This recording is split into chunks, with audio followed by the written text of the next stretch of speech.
राम राम। स्वागत है आपका हमारे एस्ट्रोलॉजी चैनल में।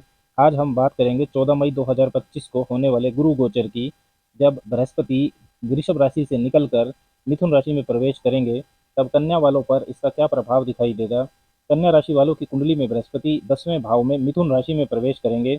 इस वीडियो को 3 भागों में समझेंगे। पहला, बृहस्पति मिथुन राशि में कैसा प्रभाव दिखाते हैं। दूसरा, बृहस्पति की गति अतिचारी रहेगी तो इसके क्या फल होते हैं। तीसरा, कन्या राशि वालों पर बृहस्पति के इस राशि परिवर्तन का क्या प्रभाव पड़ेगा। सबसे पहले बात करते हैं कि बृहस्पति मिथुन राशि में कैसा प्रभाव दिखा सकते हैं। पहले जानते हैं कि बृहस्पति का महत्व क्या है। बृहस्पति यानी गुरु को देवताओं का गुरु कहा जाता है। ये ग्रह ज्ञान, धर्म, धार्मिकता, शिक्षा, न्याय, सलाह, अध्यात्म, भाग्य और शुभता का प्रतिनिधित्व करता है। कुंडली में जहाँ बृहस्पति शुभ स्थिति में होता है वहाँ विकास, ज्ञान और विस्तार का आशीर्वाद देता है। मिथुन राशि को समझे तो इस राशि के स्वामी बुध हैं। इस राशि को संवाद की कला, विचारों की चंचलता, तार्किकता, चतुराई, सामाजिक जुड़ाव और तेज तर्रार मानसिकता का प्रतीक माना जाता है। बृहस्पति जो कि ज्ञान का ग्रह है, जब संवाद व संचार की राशि मिथुन में होते हैं तो इसके सकारात्मक व नकारात्मक दोनों तरह के प्रभाव हो सकते हैं। बृहस्पति जब मिथुन में आता है तो ज्ञान और संवाद का मिलन होता है, पर ध्यान देने वाली बात यह है कि मिथुन राशि एक वायु तत्व और दृढ़ स्वभाव वाली थोड़ी चंचल राशि है, जबकि बृहस्पति स्थायित्व और गहराई चाहता है। बृहस्पति के मिथुन राशि में होने के सकारात्मक प्रभावों की बात करें तो बहुत अच्छी संवाद शैली हो सकती है। व्यक्ति ज्ञान पूर्वक प्रभावी ढंग से अपनी बात कह सकता है। केवल किताबी ज्ञान नहीं बल्कि व्यवहारिक बुद्धिमत्ता भी बढ़ती है। नई चीजें सीखने में रुचि बढ़ती है। अलग अलग विषयों पर अध्ययन करने की इच्छा बढ़ती है। सही शब्दों और सही समय पर संवाद करने की कला से समाज में आदर मिलता है। अच्छी मित्र मंडली और नेटवर्क बनता है। व्यक्तित्व में धार्मिक या दार्शनिक संवाद में निपुणता आती है। Tour and travel, transport, logistics, शिक्षक, वकील, लेखक, मोटिवेशनल स्पीकर, मीडिया, संचार, प्रकाशन, मार्केटिंग, सेल्स जैसे क्षेत्रों में सफलता मिलती है। बृहस्पति के मिथुन राशि में होने के नकारात्मक प्रभावों की बात करें तो बहुत बार ज्ञान बिखर सकता है। व्यक्ति को ध्यान केंद्रित करने में कठिनाई आ सकती है। बहुत सारी बातें जानने की चाहत में गहराई की कमी रह सकती है। संवाद की प्रवृत्ति कभी कभी बहस में बदल सकती है, जिससे रिश्तों में तनाव आ सकता है। अपने ज्ञान के अहंकार के कारण गुरुजन या वरिष्ठों से वैचारिक मतभेद हो सकते हैं। निष्कर्ष के तौर पर जब बृहस्पति मिथुन राशि में होता है तो अगर व्यक्ति अपनी वाणी को संयम और ज्ञान से सजाए तो यह अद्भुत अवसर बनता है, लेकिन अगर चंचलता हावी हो जाए तो ज्ञान भी हल्का और प्रभावहीन बन सकता है। अब समझते हैं बृहस्पति के मिथुन राशि में संचरण के समय को।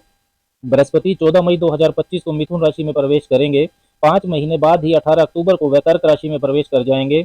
18 अक्टूबर 2025 से 5 दिसंबर 2025 के बीच कर्क राशि में रहेंगे। फिर 5 दिसंबर 2025 को वापस मिथुन राशि में प्रवेश करेंगे और 2 जून 2026 तक मिथुन राशि में ही रहेंगे। सामान्यतः बृहस्पति एक राशि में लगभग 12-13 महीने तक ठहरते हैं, लेकिन जब गोचर की गति में परिवर्तन या विशेष खगोलीय स्थिति के कारण बहुत जल्दी एक राशि को छोड़कर दूसरी राशि में चले जाते हैं तो उसे अतिचारी बृहस्पति कहा जाता है। अतिचारी का मतलब होता है बहुत तेजी से चलने वाला ग्रह। 14 मई 2025 को बृहस्पति मिथुन राशि में आएंगे, लेकिन सिर्फ 5 महीने के भीतर ही कर्क राशि में प्रवेश कर जाएंगे।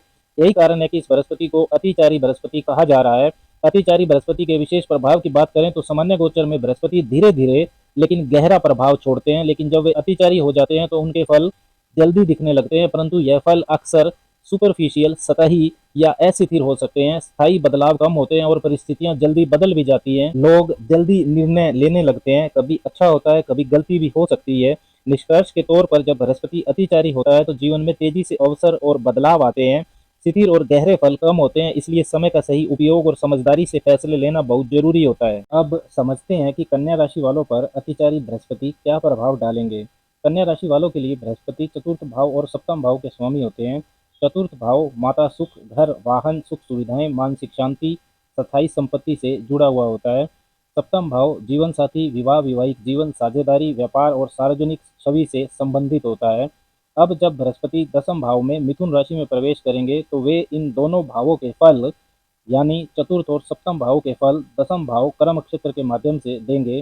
दसम भाव क्या दर्शाता है? आपका कैरियर, कार्य क्षेत्र, पद प्रतिष्ठा, जिम्मेदारी, सामाजिक छवि और जीवन की दिशा दसम भाव से देखी जाती है।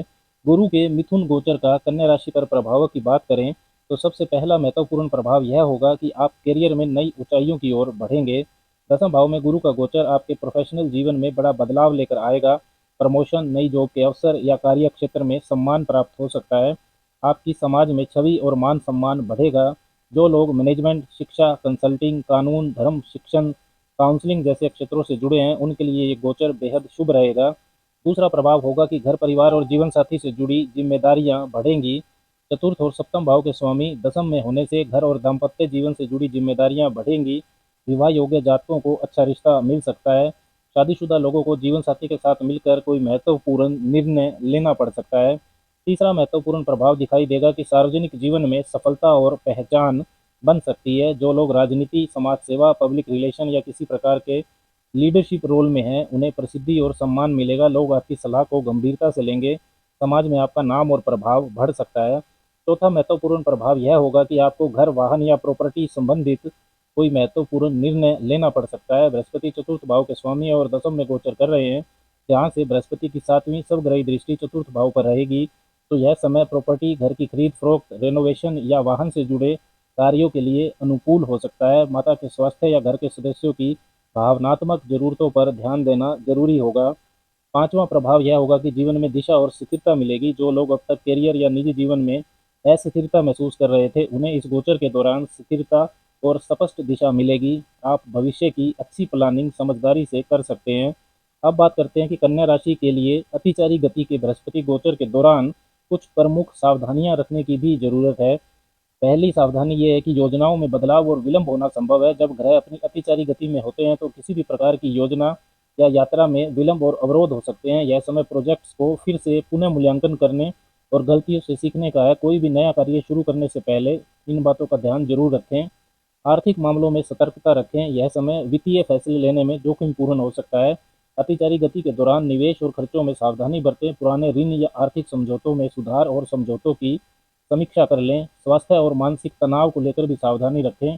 अतिचारी गति के दौरान शारीरिक और मानसिक स्वास्थ्य पर ध्यान दें। पुरानी बीमारियां उभर सकती हैं, स्ट्रेस और चिंता बढ़ सकती है, इसलिए संतुलित जीवन शैली अपनाएं और आत्म देखभाल को प्राथमिकता दें। अब बात करते हैं कि बृहस्पति की दृष्टियों का क्या प्रभाव पड़ेगा कन्या राशि वालों पर। बृहस्पति की धन भाव पर, दूसरे भाव पर पांचवी दृष्टि रहेगी, जिससे आर्थिक स्थिति में सुधार आएगा। दूसरा भाव धन, वाणी, कुटुंब और पारिवारिक संसाधनों से संबंधित होता है। बृहस्पति की पांचवी दृष्टि से आर्थिक स्थिति में स्थायित्व आएगा, पारिवारिक सपोर्ट मिलेगा और वाणी में मिठास आएगी, जिससे आप प्रभावशाली ढंग से बातचीत कर पाएंगे। निवेश या लॉन्ग टर्म सेविंग्स के लिए समय शुभ है। बृहस्पति की दूसरी सातवीं सबग्रही दृष्टि चतुर्थ भाव पर रहेगी। घर, संपत्ति और सुख सुविधाओं में वृद्धि होगी। चतुर्थ भाव मात्र सुख, संपत्ति, वाहन और घरेलू शांति से जुड़ा होता है। बृहस्पति की दृष्टि से घर में सुख शांति, माता का सहयोग और वाहन प्रॉपर्टी से जुड़े निर्णयों में सफलता के योग बनते हैं। रियल एस्टेट, भूमि, भवन से जुड़े मामलों में भी लाभ मिल सकता है। बृहस्पति की नौवीं दृष्टि छठे भाव पर रहेगी। रोग, ऋण, शत्रुओं पर विजय आप पा सकते हैं। छठा भाव प्रतिस्पर्धा, रोग, ऋण और कोर्ट कचहरी से जुड़ा होता है। गुरु की दृष्टि से शत्रुओं पर विजय पा सकते हैं अपनी बुद्धि के इस्तेमाल से, और रोगों से राहत मिलने के योग बनते हैं। यदि कोई ऋण है तो उसे चुकाने का अवसर मिलेगा, लेकिन नया कर्ज बहुत सोच समझ कर लें। नौकरी पेशा लोगों के लिए प्रमोशन अथवा किसी प्रतियोगिता में सफलता मिलने के योग प्रबल हैं। कन्या राशि वालों के लिए गुरु गोचर 2025 के निष्कर्ष की बात करें तो करियर में उन्नति हो सकती है, समाज में मान सम्मान बढ़ सकता है, घर और विवाह संबंधी जिम्मेदारियों में वृद्धि होगी, जीवन की दिशा स्पष्ट होगी, स्थायित्व आएगा। संतान, शिक्षा और भावनात्मक मामलों में संतुलन बनाए रखना जरूरी होगा। सोच समझ कर निर्णय लें, क्योंकि मिथुन राशि गुरु की मित्र राशि नहीं है, इसलिए कभी कभी निर्णय बदलने की प्रवृत्ति हो सकती है। अब बात करते हैं कि इस गोचर के दौरान आपको क्या उपाय करने चाहिए। बृहस्पतिवार को पीले वस्त्र पहनकर ओम ब्रीम बृहस्पति नमः मंत्र का जप करें। विष्णु सहस्त्र नाम का पाठ करें। गुरुजनों, शिक्षकों और माता पिता, वरिष्ठों, इन सब का सम्मान करें।